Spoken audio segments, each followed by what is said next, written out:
नए army chief की तैनाती का अमल आज शुरू हो गया है, मगर वजीर आजम को समरी आज भी मौसूल नहीं हुई है।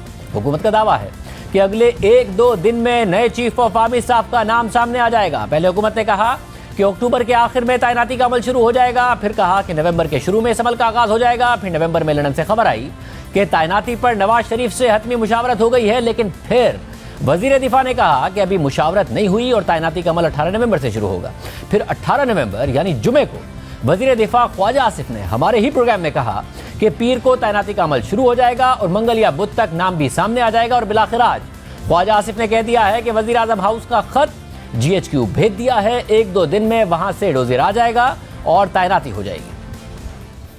मैं यहाँ पे कैटेगोरिकली जो हिजान है उसको सबसाइड करने के लिए कहूंगा कि आज मिनिस्ट्री ऑफ दिफा को वजीर आजम का खत मौसूल हुआ और वो खत जो है कम्युनिकेट GHQ को हो गया है। इंशाअल्लाह ताला हो सकता है कल जो है या परसों जो है 1-2 रोज या 3 रोज में ये सारे का सारा मरला जो है वो तकमील के उस पे पहुंच जाएगा और ये जो हिजान जो है ये सबसाइड कर जाएगा। और उसके बाद इंशाअल्लाह ताला इमरान खान के साथ भी जो है जो 2 हाथ करने हैं वो भी कर लेंगे इंशाअल्लाह ताला। लेकिन इससे पहले इस अहम तैनाती के लिए कितनी तारीखें दी जाती रही हैं, देखिए। ये प्रोसेस जो है कहीं जाके इस महीने के आखिर में स्टार्ट होगा या नवंबर के शुरू में स्टार्ट होगा।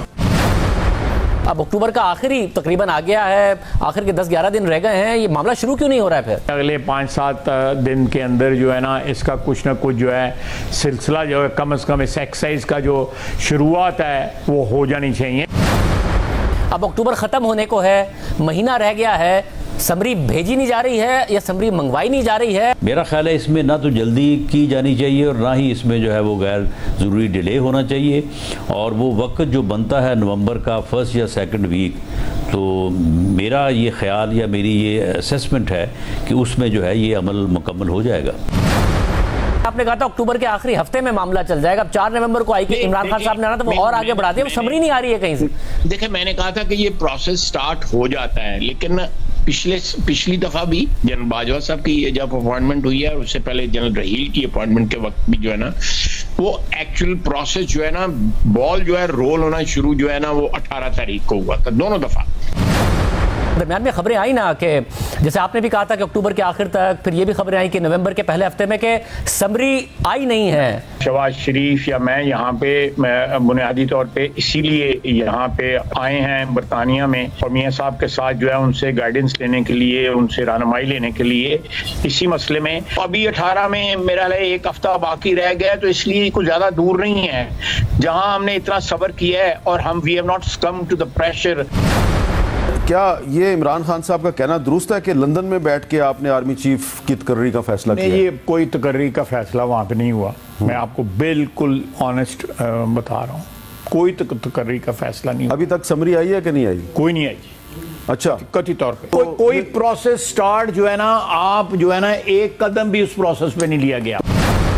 ये process start rolling on Monday. अगले हफ्ते में जो है आपके सामने नए आर्मी चीफ जो है उनका नाम भी आ जाएगा और इंशाल्लाह ताला ड्यू डेट के ऊपर सेरेमनी भी हो जाएगी 29 नवंबर को। मंडे को ये मामला मूव होता है तो ट्यूसडे या वेडनेसडे को उसका जो है अल्लाह के फजल से जो है वो फाइनलाइज हो जाता है। मेरा ये ख्याल है कि 1-2 दिनों में ये फैसला जो है जो आपके सामने आ जाएगा। तो ये फैसला मतलब नाम सामने आ जाएगा या जो प्रोसेस है समरी का वो स्टार्ट हो जाएगा? फैसले से मुराद तो चीफ ऑफ आर्मी स्टाफ की तकर्री है। आर्मी चीफ की तैनाती का अमल कैसे मुकम्मल होता है, इस हवाले से एक्सप्रेस ट्रिब्यून में 18 नवंबर को शाया होने वाली असनात मलिक की खबर के मुताबिक 15 नवंबर 2016 को वजारत दिफा ने पाकिस्तान आर्मी एक्ट के तहत 29 नवंबर 2016 को जनरल राहिल शरीफ की बतौर आर्मी चीफ रिटायरमेंट के लिए समरी वज़ीर आज़म को भेजी। 26 नवंबर को वज़ीर आज़म ने सदर को मशवरा दिया कि वो आइन के आर्टिकल 243(4)B के तहत जनरल कमर जावेद बाजवा को आर्मी चीफ मुकर्रर करें। सदर ने इसी तारीख को मशवरे की मंजूरी दे दी और 26 नवंबर 2016 को ही वजारत दिफा ने जनरल बाजवा को जनरल के ओहदे पर तरक्की देने और इसी तारीख से आर्मी चीफ के तौर पर इनकी तैनाती का ऐलान कर दिया था। 16 अगस्त को रोजनामा डॉन में आने वाली तफसीलात के मुताबिक इस वक्त सीनियरिटी की बुनियाद पर नए आर्मी चीफ बनने के जो 6 लेफ्टिनेंट जनरल्स मजबूत उम्मीदवार हैं, उनमें से एक लेफ्टिनेंट जनरल आसिम मुनीर हैं, जो इस वक्त सबसे सीनियर लेफ्टिनेंट जनरल हैं। जबकि दिलचस्प बात यह है कि इमरान खान की हुकूमत आने के फौरन बाद खुद इमरान खान ने बतौर वजीर आजम लेफ्टिनेंट जनरल आसिम मुनीर को DGISI तैनात किया था और उन्होंने 8 महीने इमरान खान के साथ बतौर DGISI काम किया था। खबर के मुताबिक आसिम मुनीर 27 नवंबर को रिटायर हो जाएंगे।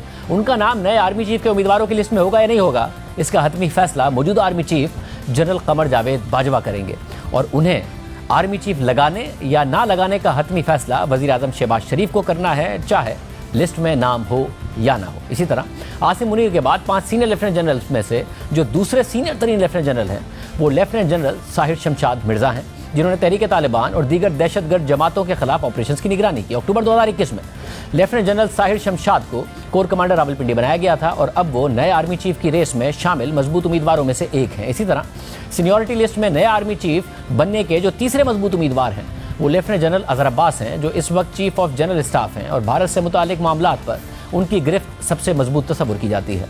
इसी तरह आर्मी चीफ के लिए जो चौथे सबसे मजबूत उम्मीदवार हैं वो लेफ्टिनेंट जनरल नोमान महमूद हैं, जो इस वक्त नेशनल डिफेंस यूनिवर्सिटी के सदर हैं और 2019 से 2021 तक कोर कमांडर पेशावर रह चुके हैं, जहां वो हाल ही में अमरीकी इनखला के आगाज़ पर पाक अफगान सरहद की सिक्योरिटी की निगरानी और फेंसिंग जैसे हसास तरीन मामलात को देखते रहे। और जो 5वें लेफ्टिनेंट जनरल हैं और जो नए आर्मी चीफ बनने की रेस में हैं वो लेफ्टिनेंट जनरल फैज़ हमीद हैं, जो अपने मद्दे मुकाबिल उम्मीदवारों के मुकाबले में सबसे ज़्यादा सियासी बहस व मुबाहिसे का हिस्सा रहे हैं। इमरान खान के दौर में लेफ्टिनेंट जनरल फैज़ हमीद को ISI का सरबराह तैनात किया गया, मगर आखिरी मरहले में जब army chief general Qamar Javed Bajwa ने लेफ्टिनेंट जनरल फैज़ हमीद को कोर कमांडर पेशावर तैनात करने के लिए लेफ्टिनेंट जनरल नदीम अंजुम को ISI का नया सरबराह बनाने की कोशिश की तो इमरान खान और फौजी क़यादत के दरमियान तनाज़ा खड़ा हो गया था। इमरान खान चाहते थे कि वो किसी भी तरह लेफ्टिनेंट जनरल फैज़ हमीद को ISI का सरबराह बरकरार रखे और इसका वो अपने इंटरव्यू में एतराफ़ भी कर चुके हैं कि जो अपोजिशन की तहरीक अदम एतमाद थी उससे निपटने के लिए वो जनरल फैज़ को DGISI बरकरार रखना चाहते थे। और उस वक्त लेफ्टिनेंट जनरल फैज़ हमीद कोर कमांडर भावलपुर हैं। इस वक्त लेफ्टिनेंट जनरल फैज़ हमीद इमरान खान के दौरे हुकूमत में अहम तरीन पोजीशंस पर काम कर चुके हैं। इसी तरह जो छठे लेफ्टिनेंट जनरल सीनियरिटी लिस्ट में मौजूद हैं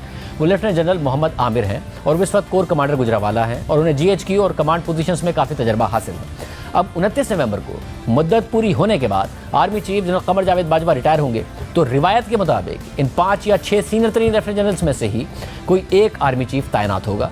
एक तरफ इस अहम मामले पर पेशरफ्त हो रही है और दूसरी तरफ इमरान खान ने 26 नवंबर को लॉन्ग मार्च लेकर रावलपिंडी पहुंचने का ऐलान कर दिया है। हुकूमत बार बार कह रही है कि इमरान खान के लॉन्ग मार्च का असल हदफ अहम तैनाती है। बिलावल भुट्टो ज़रदारी ने सदर मुमलिकत डॉक्टर आरिफ अलवी को खबरदार किया है कि उनके पास आखिरी चांस है, अगर उन्होंने कुछ गड़बड़ करने की कोशिश की तो फिर इसका नतीजा भी भुगतना पड़ेगा। आखिरी चांस है अलवी साहब का। उम्मीद है कि इस बार आइन और कानून के तहत सारी चीजें चलेंगे। अगर सदर आरिफ अलवी ने कुछ गड़बड़ करने की कोशिश की तो फिर सदर आरिफ अलवी को उसका नतीजा भी भुगतना पड़ेगा। इस पर तहरीक इंसाफ के नायब चेयरमैन शाह महमूद कुरैशी ने कहा है कि बिलावल का बयान गैर मुनासिब है। सदर मुमलिकत ने अपने बारे में ऐसा बयान देने का जवाब किसी को नहीं दिया। वो आइन और कानून का एहतराम करने वाली शख्सियत है। बिलावल का जो ये बयान है वो आउट ऑफ प्लेस है और बिल्कुल गैर मुनासिब था, क्योंकि सदर साहब ने कोई किसी को जवाब नहीं दिया कि इस किस्म का बयान उनके बारे में दिया जाए। अभी ना समरी आई है न उनमें देखी है।